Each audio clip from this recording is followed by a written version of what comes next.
I saw how the bike taught me what I'm capable of, how it showed me how strong and independent I can be thanks to my bike. My bike is what I turn to for fresh air, for that feeling of freedom, that feeling of going fast in the woods with the wind in my face. It just felt like I was so alive. It also brings you to this place of feeling like you're a kid for life. My name is Lindsey Richter, and I change women's lives with 2 wheels and some dirt and rocks and roots and all kinds of things. I was born and raised in Portland, Oregon. Kind of grew up in the city, but went to Mount Hood to go skiing since I was a kid. My dad brought us all skiing. I played all the sports, soccer, baseball, basketball. I had an older brother, so I was very much influenced by the boys, chasing the boys around. My mom really wanted me to wear dresses, but I was not into it. It's when I started running cross country, I hated it. I absolutely hated it, but I liked winning. And so I was the girl who would see the finish line and see the 2 girls getting close and just mob to beat them at the finish line, and would end up winning because I just ran with my heart.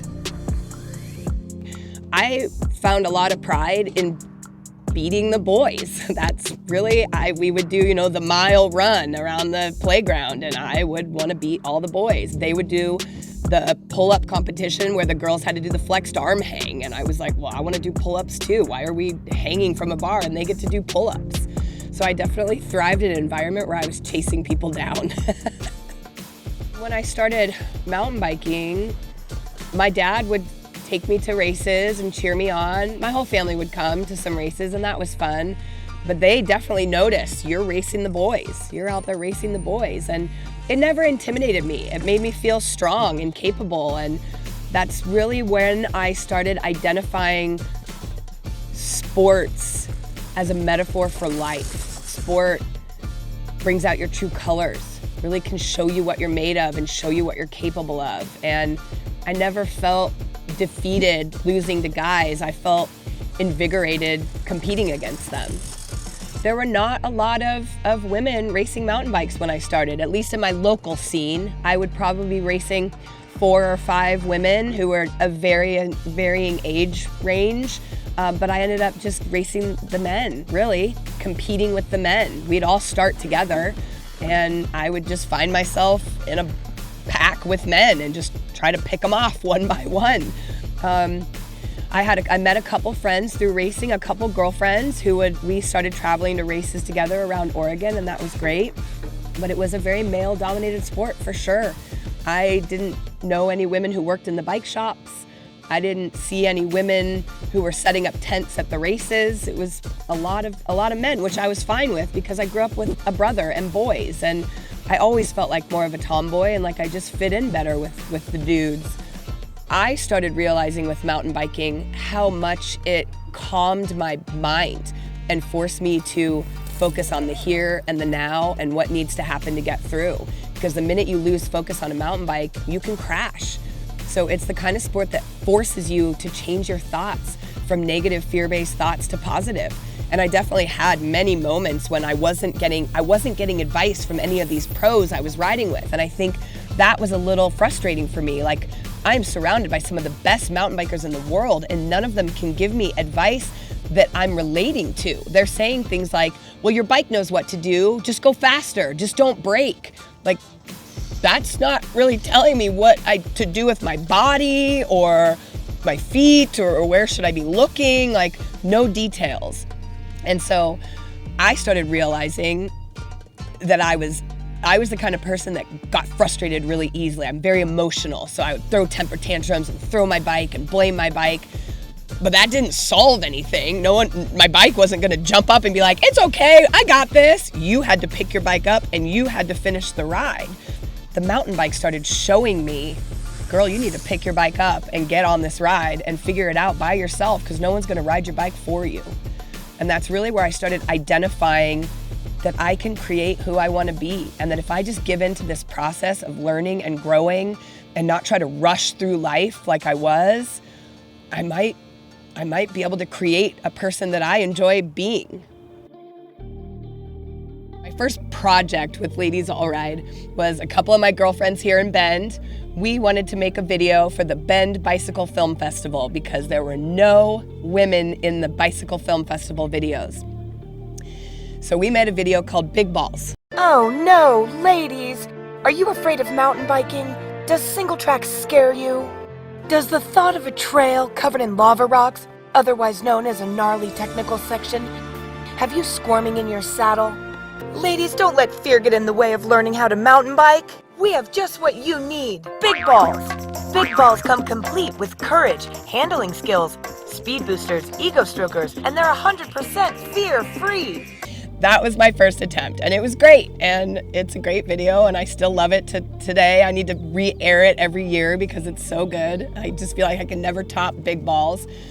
But it started as a movement, as a voice to get more women into mountain biking.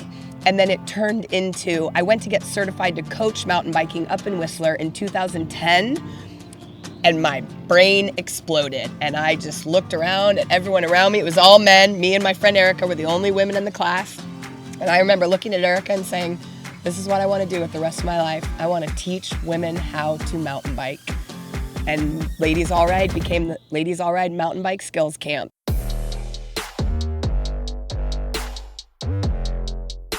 There we go, stay with the front end, good.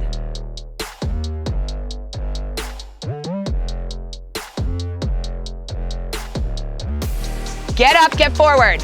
Don't give up, don't give up. Yes. Awesome.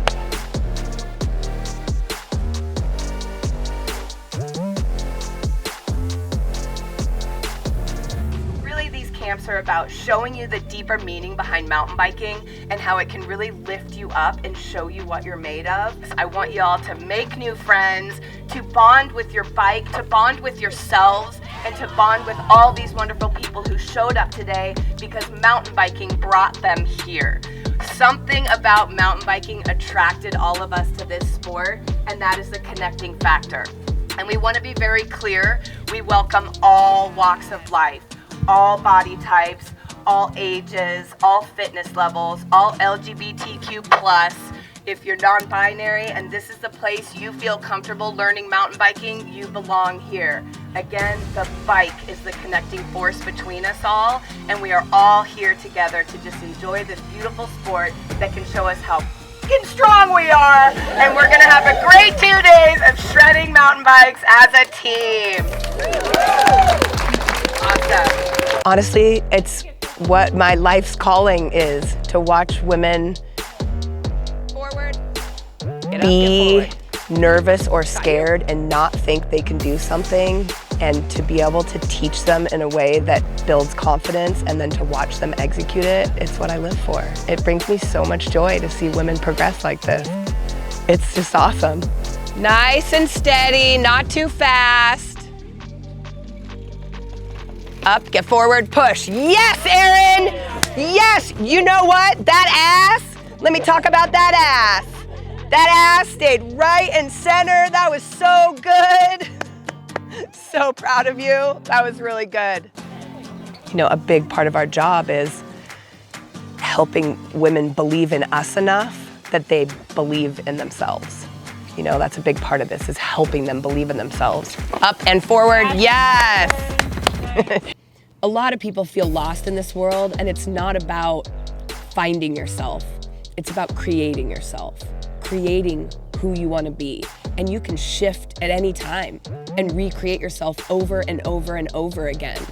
And I think learning skills on a mountain bike, the challenges of mountain biking, the process that it takes to be good at mountain biking, it's very humbling. It's the kind of sport you have to be focused on the moment. You have to be focused on, what am I doing right here, right now? The monkey mind doesn't work in mountain biking. You have to stay present in the moment and focus on what needs to happen to get through.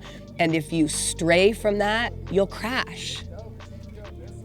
Traveling around with this circus of pulling a trailer and having a bunch of bikes and all the gear we travel with, it can be a shit show. And I'm the one driving the van everywhere. I've been doing it for 20 years and I love it too. I love the open road. I love that feeling of going to the next place. I feel like over the last 20 years, it suits my personality, my inability to sit still. I don't really have to sit still now. I've made a living out of moving around and really nice. traveling in a van and inspiring women. Every time I step out of the van, I have a new group of women eager to be inspired, and it's just fueled this passion in me. Like like my second half of life is more than I ever could have imagined.